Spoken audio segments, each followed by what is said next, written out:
Ma'am Sat. Taka pa, attorney ka po na. Tinawag na scam ang confidential fund. You know? Diyos ko po.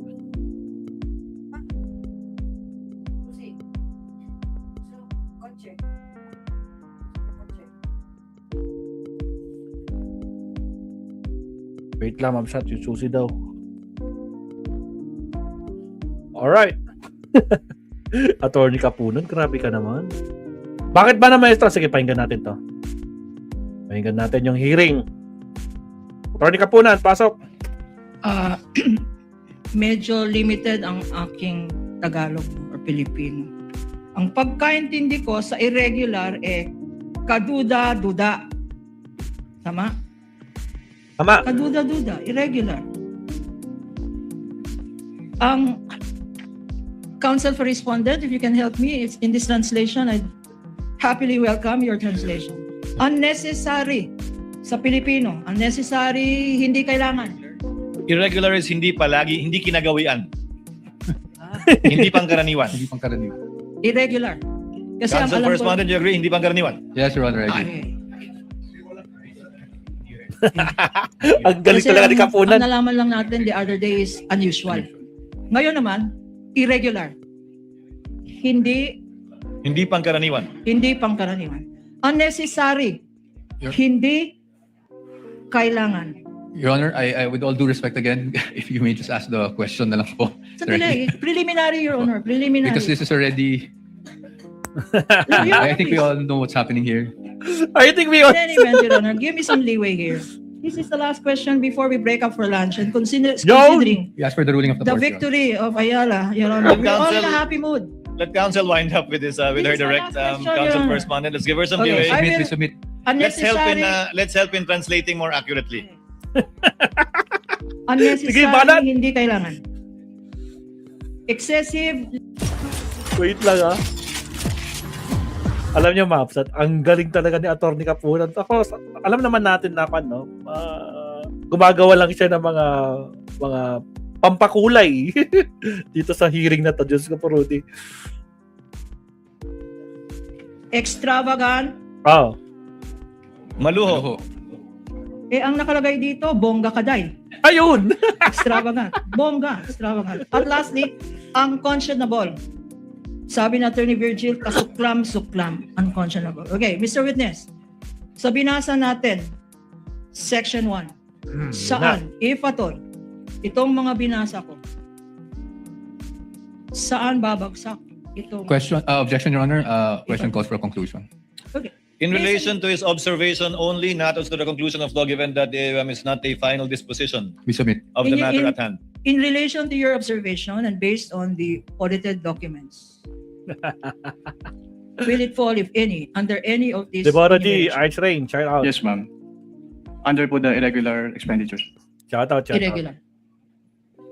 Dahil irregular po siya dahil hindi po siya compliant or hindi po siya hindi po siya compliant with the provisions of the Joint Circular 2015-01, which is an issuance po of the COA, the DBM, the DILG, the GOCC, GCG, and the Department of National Defense, rather.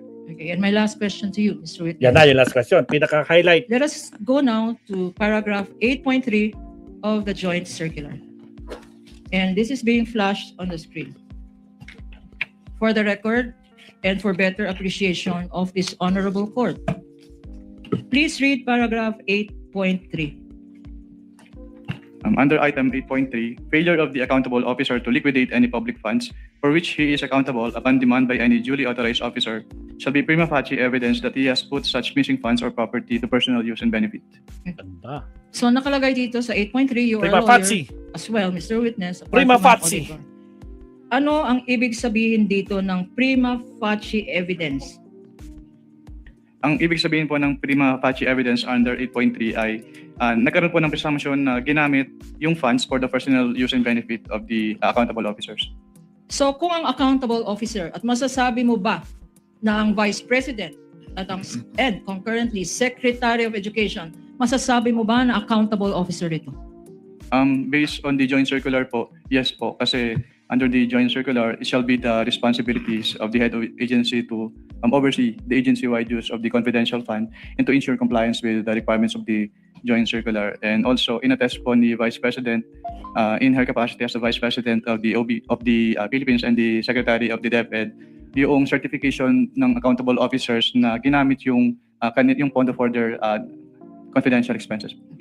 Ngayon, ang confidential fund, so binasa mo, ang confidential fund ba ay public fund? Yes, ma'am. Yung post-audit mo naman, na sinabi mo ay irregular, may discrepancies. Ito ba ay, ang in-audit mo ay liquidation documents ng Vice President? For the fourth quarter of 2022 until third quarter of 2023 po. Yes, ma'am. At sinabi mo based on 8.3 na merong funds na hindi ma-account o walang dokumento na sinamit ang Vice President. Tama? At ang DepEd. Tama? Pwedeng paulit po ng question. At sinabi mo yesterday at ngayong araw na merong mga pondo na hindi naman confidential funds, ginamit sa confidential funds. Or sinabing ginamit sa confidential funds pero wala naman dokumento. Tama? Objection, Your Honor. Misleading as to dun sa sinabi na wala. Sustained, naman. counsel. Kindly reform. Okay. So you said here that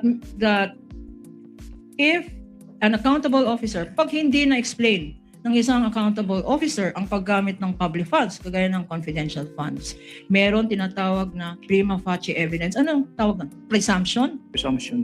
Presumption ng ano? Under 8.3 po, presumption na yung fund po ay na-convert into personal use or benefit. Presumption na na-convert for personal use or benefit, applicable dito sa sinabi mo. Conclusion of law, Your Honor. Calls for conclusion. Your Honor, that is... Your Honor, all these matters are pending still. Sustained. Your Honor, please, ang tawag ko lang doon, hindi prima facie evidence. Kung akong tatanungin, scam ito. Move to strike, No Your further Honor. Move to questions. strike. That is out of order, Your Honor. No further questions, Your Honor. So Move to strike. stricken from the record. No further questions. Direct examination is completed. Move to Grabe. strike. Tignan niyo yung mukha ni Powa. Tignan niyo yung mukha ni Powa. Hindi prima facie evidence. Kung akong tatanungin, scam ito. Move to strike, No Your further Honor. Move to questions. strike. That is out of order. Ala, galit Your na No further questions. galit si So Powa. Move to strike. So stricken from the record. No further questions. Direct examination is completed. Counsel for Respondent Attorney Powa, we shall have your cross after we resume for a brief lunch break. We shall resume at 1:15 for our lunch. Alright. So, ayan na nga mga absat. Nagkainitan, no? Sa ending, nabago sila mag-lunch break kanina. Pero may sagot din si Attorney Powa. Ay, si Attorney Powa. Si Attorney Kapunan. So, pakinggan natin, mga absat. Wait lang. Pakinggan natin yung sagot niya dyan. Ako, mabibisit na naman talaga yung mga garapata pag galito natin, no? Eto na. Papasukin si Attorney Kapunan. Attorney Kapunan, pasok! Ito po. Attorney, pa-expound lang po ng last comment nyo that was stricken off the record. Why did you consider it as a scam? Akalain mo? Nagbigay ng panahon. Nagbigay ng oras si Attorney Kapunan sa mga reporters. Pag humingi ka sa nanay mo, Mami, bigyan 5,000, bibili ako ng libro. Hindi mo ginamit para sa libro. Ginamit mo, bibili ka ng makeup o nag-date ka. Anong tawag doon? Ni-scam mong nanay mo. No? Pag paulit-ulit yan, at hindi mo ginamit, ang pera na sinabi mong gagamitin, ang tawag doon, scam. Pero ang ini-scam ngayon, hindi nanay, hindi tayo. Ang ini-scam, Taong bayan. Yes, taong bayan. Ang worth ng scam na yan ay 612 million. Agoy. Kanya miskin natin ang dahil. Kaya nasasaktan sila kasi hindi nila matanggap, no? Ay, grabe. Ibang klase ka talaga, attorney. Putragis, paldo na naman. No? Naku, mabibisit na naman yung kampo ni Lustay niyan. Sa record. Gusto ko lang sabihin yun kasi, syempre, para maintindihan natin. Naomi Chin, shout out. Pag in-scam kayo, di ba masakit ang loob mo? Naman. Diba? Ikaw ba, Deborah G, pag na-scam ka, di ba sasakit loob mo? Ha? Ikaw ba, Ice Rain, Alibad, Deborah G, Naomi Chin, pag na-scam kayo, hindi masasama loob nyo? Oh, ibang usapan yan. Diyos ko, Lord Rudy. Diba? Gusto ko lang sabihin yun kasi, syempre, para maintindihan natin. Pag in-scam kayo, di ba, masakit ang loob mo. Di ba? Parang budol lang, budol. Budol. Pero binubudol tayo. Ang daming mga pangalan.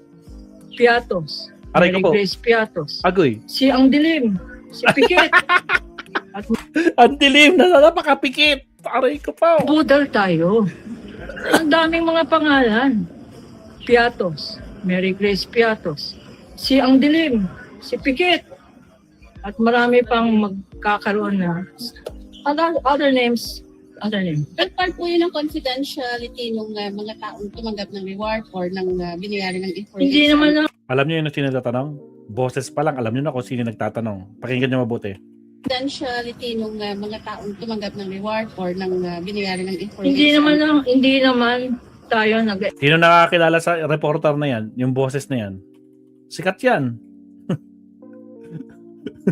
Sikat yung reporter na yan. other names. Other names. But part po yun ng confidentiality Yan, no? ng mga taong tumanggap ng reward or ng binayari ng information. Hindi naman tayo nag-emphasize ng pangalan. Ang pinapa-point out natin yung amount saka saan ginamit. Walang resibo. Kasi lagay mo pangalan dyan. Lahat po ba ng government agencies na merong confidential funds ay may pangalan po sa mga resibo nila? Ay hindi natin alam kasi ang pinag-uusapan lang yung confidential funds ng Vice President. Tama. Tama. Dahil yung Vice President lang ang may kaso. At ng death. Attorney, is there a legal basis for the use of aliases in confidential funds and intelligence funds? There is no basis to use it or no basis not to use it. Dapat ang emphasis dito ay hindi yung pangalan. Pinakita ng witness natin ngayon hindi naman ginamit, binigay yan, medicines. Saan ang resibo ng medicines? Diba? Attorney, sinisinggil Kaninong pangalan yan? Saan ginamit? Ano ang ebidensya na ginamit sa medicines? Ano ang ebidensya na ginamit sa supplies? Ano ang ebidensya na ginamit sa safe house? Regardless of kung ano yung pangalan ko. Sinisingle out lang daw po si VP when it comes to CF. Marami rin naman pong agencies ang merong confidential funds. Especially ang Office of the President na napakalaki po billions. I-file nyo ng kaso. Oh, talaga. Putragis ka talaga, Eden Santos. Oh, sige. Oh, kanina pa yan. Oh, talaga pinupunteriya na si Eden Santos talaga itong Malacanang. Lahat naman kasi ng agencies saka pati naman si Pangulong Bongbong Marcos may confidential fund. Bakit hindi siya inimbestigahan? Tanga! Hanggang kailan ka magiging tanga? Kasuhan niyo si BBM. Kasuhan niyo kayong nagsasabi. Mas malaki pa nga ang confidential fund ni BBM. Di kasuhan nyo kung may makita kayo. Yun di ba? It was me, Deborah G. Bakit ba napakatanga ng babaeng to? Putra gito. Buti para kang sinampal ni Atty. Kapunan dito. Kasuhan nyo. Which is true. Sa pa. When it comes to CF, marami rin naman pong agencies ang merong confidential funds. Especially ang Office of the President Especially the Office of the President. Ang sagot ni Atty. Kapunan? na napakalaki po billions. I-file nyo ng kaso. Ang kaso ngayon ay tungkol sa Vice President Tama. at sa DepEd Secretary at tungkol sa confidential funds na. Sinabi naman ng witness, sino ang Vice President na may confidential funds? Siya lang. Siya Sino ang Secretary ng DepEd na may confidential funds? Siya lang. Diba? So, kung meron man kayong gustong public official na investigate ang confidential funds, file nyo ng kaso. Yun! Kain lang. Putragis talaga tong si Eden Santos. Kahit kailan talaga sablay to, no? Kahit kailan talaga sablay to. Kaya to talagang kwanto eh. Ay, nako. Anyway, Amsat. So, ayan na nga, Amsat, no? Gumawa na naman ng eksena itong si Atty. Kapunan. Gigigil ang mga defense team, no? Gigil na gigil kasi alam nila talagang hindi sila makakapuntos kay Atty. Kapunan. Kumbaga parang pinaglalaroan lang sila ni Atty. Kapunan. Akalain mo yan, Mabsat. Diba, Deborah G, Naomi Chin? Pinaglalaraon lang sila ni Atty. Kapunan. Parang nilalaro-laro. Ginawang bata talaga. Visit na visit yung kampo ni Lustay. Scam. Confidential fund. Ginamit sa iba. Ha? Imbis na sa intelligence, no? Saan napunta? Kay Mary Grace Piatos. Sino si Mary Grace? Diyos ko, Lord. Nako po. So, kaya lalong pinagtatawanan itong mga garapatang to eh. Ang galing mo talaga, Attorney Kapunan. Diyos ko, Lord Rudy. Alright. Subtopic tayo, Mabsat. Countdown tayo. In 30 seconds, here we go.